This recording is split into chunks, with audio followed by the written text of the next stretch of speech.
पत्रकार साथियों, मुख्यतः मैं दो तीन बिंदुओं पर आपसे बात करने के लिए उपस्थित हुआ हूँ। जैसा कि कल मैंने हकीकत ट्वीट कर दिया था बेसिक शिक्षा विभाग में हो रहे घोटालों के ऊपर, और मुझे पूरे प्रदेश से लगातार फोन और मैसेज, चाहे आप एक्स पर भी देखेंगे तो जिस तरह से कमेंट्स सोशल मीडिया पर यूट्यूब पर चल रहा है, अपने आप में लगता है कि मैंने सही जगह बात करी है, सही मुद्दे को उठाया है। मैं एक चीज स्पष्ट कर दूं, मैं मूलतः स्वयं एक शिक्षक हूं। मेरा कहने का तात्पर्य एकदम बिल्कुल नहीं है कि शिक्षक समय पर ना जाए। शिक्षकों को अच्छी शिक्षा के लिए समय पर स्कूल में जाना जरूरी है, लेकिन उससे ज्यादा जरूरी है कि शिक्षकों के नाम पर, शिक्षा के नाम पर, स्कूल के नाम पर, बेहतर शिक्षा के नाम पर जो लूटा जा रहा है, जो सॉफ्टवेयर कंपनियों को ठेका देकर, अब बताइए, मैं एक छोटा सा उदाहरण दूंगा। आपके एक पत्रकार साथी प्रवीण राय के इलाके की एक महिला है, वो हेडमास्टर है, रिटायर होने के कगार पर है। जब वो नौकरी ज्वाइन की थी तब ना ये मोबाइल फोन था, ना व्हाट्सएप था, ना ऑनलाइन था, लेकिन आज दिन भर उन लोगों को ऐप डाउनलोड करो, सॉफ्टवेयर डाउनलोड करो, दिन भर रिपोर्टिंग के नाम पर जबरदस्ती करोड़ों रुपए का, जिस टेक्नोसिस प्राइवेट लिमिटेड ने ज्यादा सॉफ्टवेयर सब किया है, जिसका अपना का खुद का कोई सॉफ्टवेयर नहीं है, उस कंपनी का अगर वेबसाइट खोलेंगे तो बड़ी मुश्किल से खुलेगा, वेबसाइट तक नहीं खुलता है। और जो 10 लाख का काम हुआ है उसको 10 करोड़ और 20 करोड़ रुपए में दिया गया है। एक चेहते अधिकारी के कहने पे मैंने उसमें अपने पोस्ट में भी सवाल उठाया था कि जितना पैसा सॉफ्टवेयर, ऐप और शिक्षकों से वो सारे काम कराओ जो शिक्षा के अलावा पढ़ाने के लिए टाइम न देना, उस पैसे में प्रदेश के सारे विद्यालयों में कंप्यूटर लैब परमानेंट लग गए होते, अंग्रेजी और कंप्यूटर साइंस के टीचर अपॉइंट हो गए होते, हमारे बच्चे आज भी टाट पर बैठे हुए नजर नहीं आते, जो स्कूलों की हालत सोशल मीडिया पर पानी में डूबा हुआ देख रहे हैं वो नहीं होता, स्कूल में जाने वाले रास्तों का निर्माण हो गया होता। लेकिन उद्देश्य अगर घोटाला करना है, उद्देश्य अगर पैसा लेना है, मैं उत्तर प्रदेश सरकार में बैठे अधिकारियों से जानना चाहता हूं कि आप आईएएस हो, किस बुद्धि से उम्मीद करते हो कि हिंदी मीडियम में पढ़ने वाला टीचर, हिंदी मीडियम में पढ़ाने वाला टीचर जिसके एकेडमिक में कभी इंग्लिश रहा ना हो, आप उसमें इंग्लिश का क्वेश्चनियर भेजते हो, वो टीचर मजबूर होकर किसी को हायर करता है, पैसा देता है, दिन भर आप अटेंडेंस देते हो। सबसे पहले ये नियम लागू होना चाहिए कि सारे विभागों में ये सिस्टम हो, और नहीं हो तो सिर्फ एक विभाग को इस पर भी लागू करिए, लेकिन उसकी उस घोटाले की जांच करनी चाहिए जो अपने चहते कंपनियों को, जिसका कोई ना अपना सॉफ्टवेयर डेवलप करने का टीम है, बाहर से खरीदते हैं। और सॉफ्टवेयर साथियों, आप पत्रकार साथी हो, ये इंटेलेक्चुअल प्रॉपर्टी है। आप इस मकान की वैल्यूएशन लगा सकते हैं, जमीन की वैल्यूएशन लगा सकते हैं। जो सॉफ्टवेयर 1000 का होगा उसको 100 करोड़ भी आप लिख सकते हो। तो मैं महामहिम से और मुख्यमंत्री जी से ये मांग करता हूं कि तत्काल उच्च स्तरीय जांच कमेटी बनाकर मेरे बातों को गंभीरता से ले, जांच करें कि अब तक पिछले 7 सालों में कितने 100 करोड़ रुपए का सॉफ्टवेयर और ऐप मजबूर किया गया। ग्रामीण इलाकों में बिजली नहीं है, स्कूल में जाने के लिए सड़क नहीं है, नेटवर्क पुअर होता है, लेकिन टीचरों के लिए पर ये लागू किया जाता है तो कितने करोड़ रुपए के ऐप लगे। और फिर एक एस्टिमेट बनाए कि अगर उस पैसे में सारे स्कूलों में कंप्यूटर लैब और टीचर हो गए होते, स्कूल में टीचरों बच्चों को फर्नीचर मिल गए होते और अच्छे टीचर अपॉइंट किया गया होते, तो जो आज प्राइवेट स्कूलों की तानाशाही चल रही है, गरीब अपने बच्चे को प्राइवेट स्कूल में नहीं पढ़ा सकता।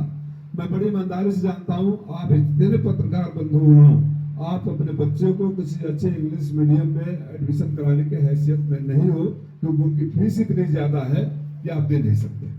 अगर ये सुविधा प्राइवेट स्कूलों में होती तो गुणवत्ता मिलती। तो ये जो सरकार है, शिक्षा तंत्र को खोखला कर रही है, शिक्षकों को और शिक्षा का जड़ जो है, बेसिक शिक्षा जो है, नींव होती है, उसी को तबाह करने पर तुली हुई है। मैं आप लोगों के माध्यम से इसमें एसटीएफ या सिटिंग जज के माध्यम से जांच कराना चाहता हूं। मेरे पास वो सारे डॉक्यूमेंट हैं, फोन में है, फोन देना, आपको 2-4 बिल दूंगा जिससे आपको पता चलेगा कि 11-11 करोड़ 12-12 करोड़ के सॉफ्टवेयर जिसकी और जो कॉल सेंटर के नाम पर और आउटसोर्सिंग करके दिया गया है, वो काम मुझे दे, मैं 10% में कर दूंगा। जिस काम को इन्होंने करोड़ों में दिया है उसका 10% पर मुझे दे।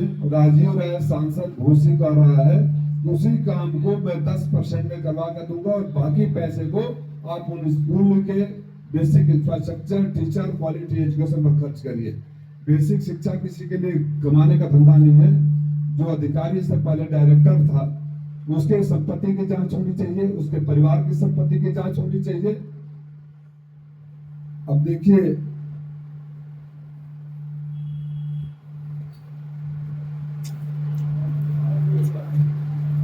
एक इन्होंने बिल बनाया 63 करोड़ रुपए का, 63 करोड़ 97 लाख। ये काम 5 करोड़ में हो जाएगा, जितना इसमें इस बिल में लिखा हुआ है, ये काम 5 करोड़ में हो जाएगा। ये बहुत बड़ा घोटाला है, स्कैम है। और मैं अपने पार्टी के राष्ट्रीय अध्यक्ष के संज्ञान में भी इस बात को लाऊंगा कि इसको मुद्दा बनाया जाए, देश के भविष्य बच्चों के साथ खिलवाड़ न किया जाए। और बाकी फ्लोर आपका है, आप पूछ सकते हैं। नहीं, एक बात और, शिक्षकों का क्या काम है? स्कूल में जाकर बच्चों को पढ़ाना। हाई कोर्ट ने बहुत कड़ा स्ट्रक्चर में पास किया था, लेकिन ये बैठे भ्रष्ट अधिकारी पूरे प्रदेश को भ्रष्टाचार के आगोश में ले लिए हैं। ये टीचरों से क्या काम करवाते हैं? बेलों की ड्यूटी में टीचर, ऑडिट कराना टीचर, बारहवीं परीक्षा में टीचर, नामांकन के काम में टीचर, बच्चों के बाबू नहीं होने के लिए बच्चों के टीसी काट रहे टीचर, पीएफएमएस का भुगतान में लगे हैं, ऑनलाइन फीडिंग करेंगे, चुनावी ट्रेनिंग में जाएंगे, टीएलएन मेला में जाएंगे, एसएलसी की मीटिंग कर रहे हैं, परिवार का संरक्षण करेंगे टीचर, किताबें उठाने जाएंगे टीचर, बीआरसी ऑनलाइन के सबको मीटिंग में बुलाता जा रहा है, खेल के आयोजन उनको करेंगे, सूचना तुरंत भेजेंगे ऑनलाइन, कभी भेजिए वापस, और क्लास में ले रहा भी होगा। मान लीजिए एक मैं बहुत क्रिटिकल बात बोल रहा हूँ, मैं भी टीचर हूँ, पढ़ा रहा हूँ, अगर ऊपर से आए कि भी सूचना को तत्काल दीजिए, क्लास को खत्म किया, मोबाइल फोन पे लेकर घूमने लगा, पढ़ाई नुकसान किसका हुआ? बच्चों को हुआ ना।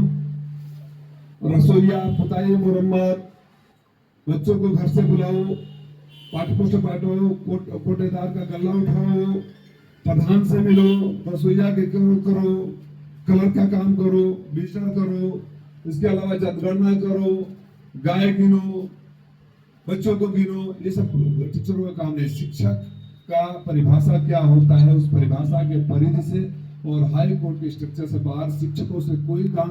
शिक्षकों को जरूर टाइम बढ़ाना चाहिए, लेकिन शिक्षकों को आप पंगु करके शिक्षकों को शिक्षा से बाहरी काम, सबसे पहले जो काम जो शिक्षक का नहीं, इसको बंद करना चाहिए। पहला, जो सॉफ्टवेयर के नाम पर और ऐप के नाम पर 8 सालों में 7 सालों में जो भी सरकार जब से आई है घोटाला हुआ है, उस घोटाले की उच्च स्तरीय जांच हो, दोषी अधिकारियों के ऊपर कार्रवाई हो। ऑनलाइन हाजिरी हो या कोई हो, टीचरों को टाइम पे आना चाहिए, लेकिन केवल टीचरों के लिए क्यों जाने जिसके साथ पैसे हो। जो घुसखोर अधिकारी ऐसी कमरे में बैठे हैं, कर्मचारी बैठे हैं, बाबू बैठे हैं, कमीशन का खेल चल रहा है। हर बात के लिए टीचरों को शिक्षा कमीशन ने मेरे पास प्रतिनिधिमंडल आया था, शिक्षकों के सारे जितने भी संगठन है सबका प्रतिनिधिमंडल आया था। उनकी पीड़ा चूंकि मैं एक शिक्षक को समझ सकता हूँ, ठीक है। आप, मैंने भी कहा कि मैं टीचर, मैं ये नहीं कहूँगा आप टाइम से बच्चों को मत पढ़ाओ, उनके साथ अन्याय नहीं होना चाहिए, लेकिन आप देख रहे हैं रास्ते नहीं है, बारिश है, बाढ़ है, इंफ्रास्ट्रक्चर नहीं है, और जो सबसे बड़ा काम, आप इसको हल्के में मत लीजिए। आप सारे जिम्मेदार लोग हो, आप खुद आरटीआई में मांगिए आंकड़े कि पिछले 7 सालों में कितने मैं मांग रहा हूँ, कितने 1000 करोड़ या कितने 100 करोड़ का लगा, और फिर मैं एस्टिमेट बनवाऊंगा कितने में बच्चों को स्कूल में कंप्यूटर लैब मिल गया होता कि नहीं मिल गया होता, टीचर मिल गया होता नहीं मिल गया होता। अच्छा, आप भ्रष्टाचार के खिलाफ आवाज उठा रहे हैं और आप ही के ऊपर आरोप लग रहा है कि सड़क के ऊपर आप सड़क बनवा रहे हैं, क्या मतलब है इसका? तो आप पत्रकार हैं, जाकर कर सकते हैं। मंद बुद्धि के चमचों को मैं क्या कहूँ। उस लेटर में भी लिखा है, पोस्ट में भी लिखा है। देखो, ये बात मैं कहना चाहूंगा, आप इस बात को तो मानोगे कि मैं व्यक्तिगत आरोप प्रत्यारोप, जब से मैं इस घोसी लोकसभा में काम कर रहा हूँ, कभी व्यक्तिगत आरोप प्रत्यारोप न लगाया हूँ, न यकीन रखता हूँ। लेकिन जो चमचे होते हैं बड़े खतरनाक होते हैं। आपने जिस बात का जिक्र किया, मैंने पता कराया कि कौन से लोग हैं उसमें। हिस्ट्री शीटर हैं, अपराधी हैं, जो ठेके के चक्कर में इस तरह बात कर रहे हैं। माननीय मंत्री जी को संज्ञान लेना चाहिए। मैं अभी भी कहता हूँ और सार्वजनिक रूप से कहता हूँ कि हम सबके लिए गौरव की बात है कि हमारे मऊ का नेता बड़ा नेता है, मंत्री हैं, उनके हाथों में ताकत है। हम लोगों को उम्मीदें हैं विकास का, उनसे विकास करवाने का प्रयास भी करते होंगे। लेकिन जो ऐसे लोग होते हैं, अच्छा सड़क को सर्विस लेन बन जाएगा या कोपा से कोपा कस्बा कोपा बाजार से वो काछी कला से कनेक्ट हो जाएगा, तो उस पर एक शर्मा राजू राय तो नहीं जाएंगे, खाली पूरे लोग जाएंगे ना। तो अति उत्साह में साबित करने के लिए कि मैं आपके खिलाफ किसी को खड़ा नहीं होने दूंगा। मैं खिलाफ कहाँ हूँ? अगर वो विकास कर रहे हैं तो 4 कदम मैं भी चलने का प्रयास कर रहा हूँ। मेरी जिम्मेदारी ज्यादा इसलिए है कि मैं जनता के बीच से चुन कर आया हूँ, ऐतिहासिक मतों से चुन कर आया हूँ, और सबका मेरे ऊपर हक है कि हमने आपको अगर ऐतिहासिक रिकॉर्ड तोड़ जीत दिलाई है तो आपसे हमारी उम्मीदें, आप काम करिए। मऊ नगर पालिका में चर्चा चल रही है कि जो ठेका पट्टा मिल रहा है विशेष लोगों को मिल रहा है और विशेष संरक्षण पर। हालात ये है कि मऊ सदर अस्पताल में कल्पनाथ राय की प्रतिमा के पास जो पार्क है, उसके रंगाई पुताई में 10 लाख रुपया उतार लिया गया, केवल रंगाई पुताई में 10 लाख। सब अब ये है तो ये बहुत बड़ा भ्रष्टाचार है। अब यही बात कर देंगे तो बुरा लग जाता है कि कम से कम मऊ में ये नहीं होना चाहिए। मऊ माननीय मंत्री जी का होम डिस्ट्रिक्ट है, और शायद आप लोग उनके संज्ञान में लाएंगे तो कार्रवाई भी करेंगे। अब हालत तो ये है कि मेरे घर का बाहर का देख लीजिए, देखिए ना घर के बाहर की हालत क्या है। मेरे घर का, मैं सांसद हूँ यहाँ, और 20 दिनों से नगर पालिका को कहा जा रहा है, 20 दिनों से चेयरमैन साहब को भी, ईओ को भी, सबको बोल दिया गया।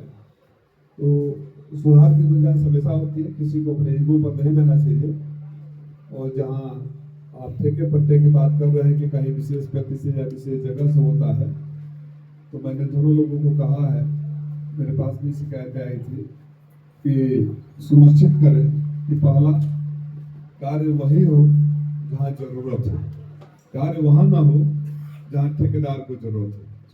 जहाँ जनता को जरूरत हो, जनता के हिसाब से कार्य होने चाहिए। और अगर नहीं होगा तो अब घोसी का चुनाव नुमाइंदा घोसी की जमीन पर, घोसी के लोगों के साथ, घोसी के बीच है, आवाज तो उठेगी। मऊ में जो तालाब बना है उसमें बड़ी चर्चा रही, झील महल के पास तालाब के किनारे किनारे पानी है, तालाब में नहीं पानी है। ऐसे इंजीनियर है, न पुलिया, न जल, अंदर जल है, कोई व्यवस्था नहीं। तालाब के किनारे तालाब के बगल में एक गड्ढा था, वो तो भर गया है पूरा, लेकिन तालाब नहीं भरा है अभी तक। मैं जाऊंगा स्वयं देखने, अगर ये है तो गंभीर मुद्दा है। तो फिर ये अभी इसको तो बहुत गंभीरता से लेना चाहिए, मुझे भी लेना चाहिए। करोड़ों की लागत से बना हुआ था। करोड़ों की लागत जो है विकासपुत्री की ट्रेन से कटकर मौत होगी, अंडर पास की मांग की जा रही है, इस पर आप क्या कहेंगे? मैं बताऊंगा, मैं गया था पोस्टमार्टम के टाइम पर भी गया था, बहुत दुखद है, और कई जगह अंडरपास की मांग हो रही है। मैं आने वाले सत्र में इस मामले को उठाऊंगा। आप लोग मेरे कार्य करने की शैली को जानते हैं। जब हमारी सरकार थी मैं किसी पद पर नहीं था, लेकिन आप लोग गवाह हैं कि मैंने मुख्यमंत्री से मंच पर घोषणा करा दिया, उसको जमीन पर भी लाया। जो लोग कहते हैं कि सड़क के ऊपर सड़क बना रहे हैं, उन लोगों को पता होना चाहिए कि जो आजमगढ़ से चल के मऊ आते हैं और यहाँ आगे जाते हैं, ये भी राजीव राय ने बनवाया था। राजीव राय के नाम से लेटर हेड पर दस्तखत आर्डर आज भी है। जो लोग ये कहते हैं कि हवाई बातें करता हूँ, यहाँ का अंडरग्राउंड केबलिंग मैंने कराया है। जो लोग कहते हैं कि कुछ नहीं करा, मैं तो किसी पद पर नहीं था, लेकिन उन गाँव में जहाँ लोग झंडा बैनर लगाकर वो अपना वो करते हैं, उसका भी प्राथमिक स्वास्थ्य केंद्र राजीव राय ने बनवाया था, किसी पद पर नहीं था। विद्युत का भी उस समय जितने भी काम थे, अपग्रेडेशन था, मैंने करवाया। और मैं आपके सामने बोल रहा हूँ, अगर किसी में भी अगर शक हो या ऐसा लग रहा हो मैं झूठ बोला हूँ, तो आपका अधिकार है, मेरे सामने सवाल करिए और मैं सबूत अभी बैठे बैठे दूंगा, पेपर भी बैठे बैठे दूंगा। मेरा निवेदन ये है कि घोसी की जनता तरसी रही है विकास के लिए। कल्पनाथ राय जी का नाम लेकर हम लोग सारे लोग राजनीति करते हैं। कल्पनाथ राय जी सदियों में एक पैदा होते हैं, वो हम लोग के प्रेरणा स्रोत हो सकते हैं। हम उनसे प्रेरणा लेकर जिसकी जहाँ जितना योगदान हो करें, आपसी प्रेम बना रहे, सम्मान एक दूसरे पर बना रहे। मैंने तो अपने साथ वालों को बोला है कि कभी भूल के भी कोई कमेंट और टिप्पणी मत कर सकते। मैं आपको कागज दूं कि जिन बातों को आप कह रहे थे कि उनके लोग ऐसा कर रहे हैं, वो कौन है, अभी कागज तो FIR की कॉपी दूं, धाराओं की कॉपी दूं। मैंने ये निवेदन वहां भी किया है और इंतजार करूंगा कि चीजें खराब न हो। ये बातों से बातें खराब होती है, फिर वो जो फोकस विकास पर आता है वो व्यक्तिगत राजनीति पर आ जाता है। सांसद जी निर्माणाधीन नाला भ्रष्टाचार हो रहा है, इसकी जांच करवाएंगे। नगर पालिका कमीशन पे आरोप लगा और नाला 2 दिन में RCC का नाला बह गया, निर्माणाधीन नाला। नगर पालिका भ्रष्टाचार पे जांच करवाने की मांग उठा रहे हैं। ऐसा है कि मैं शपथ के बाद पहली बार आया और जितने मुद्दे हैं, मैं विपक्ष में भी हूँ और मैं यहाँ का सांसद भी हूँ, तो जितने आप मुद्दे उठाएंगे निश्चित रूप से, आप हल्के मुद्दे नहीं, आप पत्रकार हो, अपने आप मुद्दे उठा रहे हो, तो निश्चित रूप से उसकी जांच होगी। और जांच नहीं होगी तो मैं एक बार और कह रहा हूँ, जांच नहीं होगी तो कोई भी सरकार अस्थायी भी नहीं होती है, कोई पद अस्थायी भी नहीं होती है। मैं तो 5 साल सांसद रहूंगा, ये सरकार 2.5 साल की है। सालों का विकास पहले ही बरसात में बह गया। क्या माना जाए कि भ्रष्टाचार पे लोग रोक नहीं लगाए और आप सांसद बने तो इसकी जांच करवाएंगे? निश्चित रूप से जहां जहां से शिकायतें आएगी, मेरा पहला काम होगा मैं उसको जांच करवाऊं, उस पर अधिकारियों से, संबंधित विभाग से बात करूं और ये सुनिश्चित करूं कि चीजें सुधरे। इसलिए मैं बार बार बोल रहा हूं, ये दौर, ये वक्त आरोप प्रत्यारोप का नहीं है, अपने चमचों से बुलवाने का नहीं है, बोलने का नहीं है। हम लोगों को लगाम लगानी चाहिए।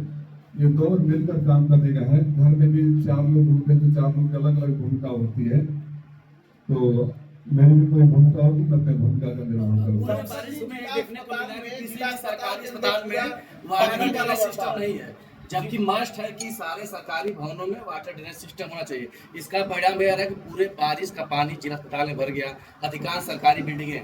जिधर ये अनिवार्य हो रहा है वाटर, जिधर PICU है और डायलिसिस होता है, पोस्टमार्टम वजह यह है कि वाटर ड्रेनेज सिस्टम नहीं है। मैं अस्पताल के अधिकारियों से भी बात करूंगा।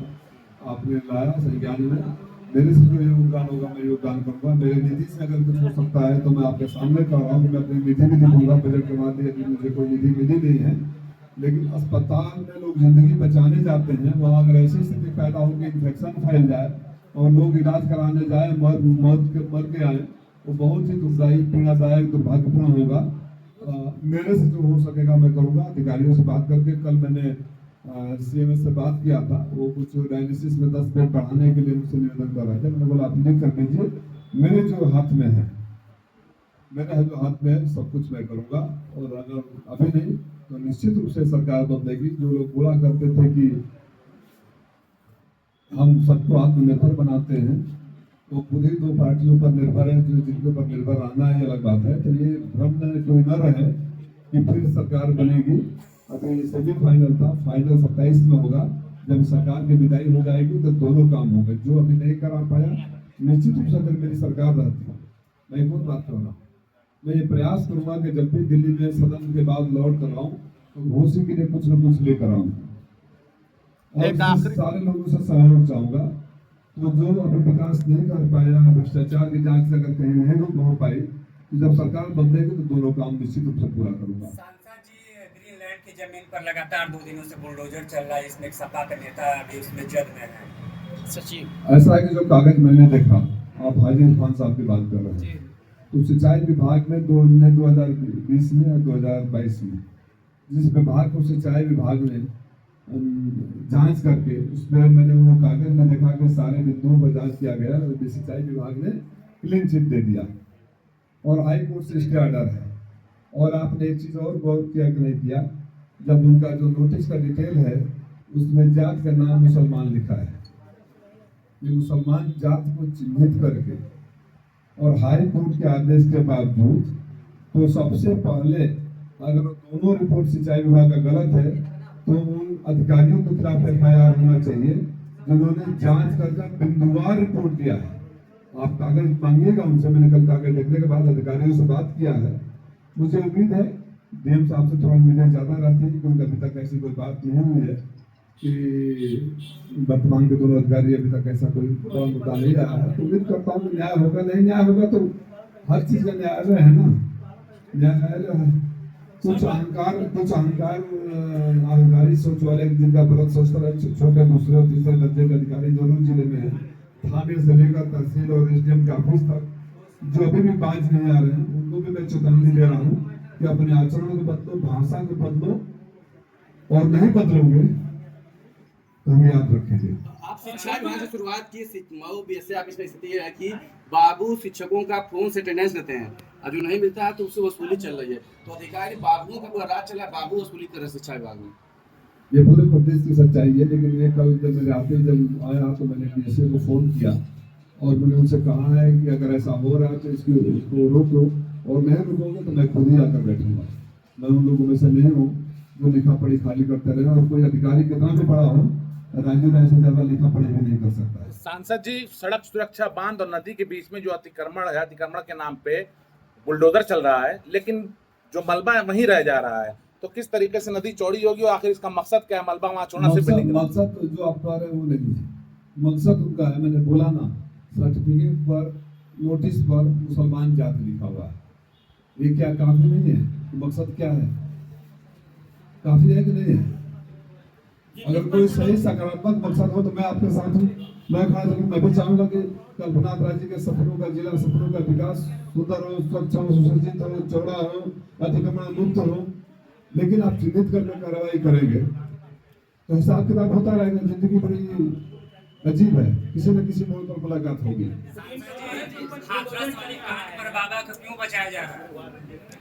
जो बचा रहे होंगे वो बचाए। मैं एक बहुत बेसिक, मैं देखो मैं हमेशा बेसिक मुद्दा, आप लोग अटेंडेंस की बात कर रहे थे, मैंने उसकी जड़ कहाँ है उस पर शूट किया है, और उसमें आप लोगों का सहयोग चाहता हूँ कि ऐसा क्यों हो रहा है, क्या होना चाहिए। यह सच्चाई है कि अगर आप पत्रकार साथी पत्रकार सम्मेलन करना चाहें तो आपको थाने से लेके एसडीएम तक का परमिशन लेना पड़ेगा। जब तक आप चढ़ावा नहीं चढ़ाओगे वो परमिशन नहीं मिलेगा। तो जिन अधिकारियों ने अगर इतने की भीड़ थी तो निकलने का रास्ता क्या था, पानी का रास्ता क्या था, एम्बुलेंस है कि नहीं है, परमिशन दे कैसे दिए? मान लो कोई बाबा है, कोई नेता है, कोई इवेंट मैनेजर है, वो कार्यक्रम करता है तो चाहेगा कि ज्यादा से ज्यादा भीड़ है, तो कानूनी प्रक्रिया में उसको आवेदन करना होगा, जांच के उपरांत अनुमति दी जाती है। तो जिन लोगों ने पैसे देकर या किन्हीं परिस्थितियों में अनुमति दिया था बिना इंतजाम किए, उन अधिकारियों पर कार्रवाई क्यों नहीं हो रही, ये भी बात होनी चाहिए। बचाया जा रहा है जो महीना वर्तमान में वो जितना भी कार्य हो रहा है वो सब मंत्री जी पर ठिकरा उसका हो रहा है कि ये मंत्री जी का कार्य है, जब सवाल उनसे किया जा रहा है, क्योंकि साफ सफाई व्यवस्था बहुत ही बदतर है लोगों की। नालों की साफ सफाई हुई है लेकिन आधी अधूरी है। अगर बात आपकी सही है, क्योंकि मैंने तो मेरे साथ तो कभी कुछ कहे नहीं, मैं विचार संज्ञान में लाया। अगर आपकी बात सही है तो मंत्री जी को इसमें संज्ञान लेना चाहिए। मैं फिर निवेदन करूंगा सारे संबंधित लोगों से बिना किसी का नाम लिए, घोसी के लोगों ने हमें चुना है, माननीय मंत्री जी हम लोग के अग्रज हैं, सबसे सीनियर हैं, हम सब अपना योगदान करें। ये आरोप प्रत्यारोप मंत्री जी का काम है, मेरा काम है, वो नगर पालिका के लिए जिम्मेदारी बनती है, कई काम है। तो आप काम किसी का गुणवत्ता पर कोई कॉम्प्रोमाइज नहीं। जो सबसे गंभीर मुद्दा मुझे लग रहा है कि इसके जड़ में वही है जो आप पत्रकार साथियों ने उठाया कि ठेका कहीं से दिया जाता है, और फिर जब ऐसा होगा तो निश्चित रूप से ठेकेदारों के बारे में सोचा जाएगा, जनता के बारे में नहीं सोचा जाएगा। मैं उम्मीद करता हूँ कि ये गलत जानकारी आपको हो, लेकिन अगर ये जानकारी सही होगी तो इस पर सवाल जवाब जरूर होंगे। अस्पताल के पीछे एक विद्यालय है जहाँ पर छोटे छोटे बच्चे पढ़ने आते हैं। उस ग्राउंड में काफी तकलीफें, पानी भर जाता है, वहाँ की टीचर है वो खुद विकलांग है, समस्या का निराकरण नहीं है। साथियों, माँ के पेट से बच्चे को आने में भी 9 महीना लगता है।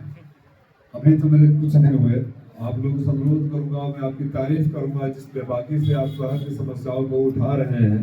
ये बहुत जरूरी है जनप्रतिनिधियों को फीडबैक मिलना, और उम्मीद करता हूं कि ये फीडबैक सबको मिल रहा होगा और सब उसको सीरियसली लेकर एक साथ मिलकर सबका समाधान करेंगे। सबसे पहला काम कौन सा होगा? प्राथमिकता के आधार पर मैं फिर बोल दिया, वो ठेकेदार के हिसाब से नहीं, जनता के हिसाब से काम होगा। सर, मैं नीतीश हूँ, हिंदुस्तान टाइम्स से। मैं आपसे ये पूछना चाह रहा था,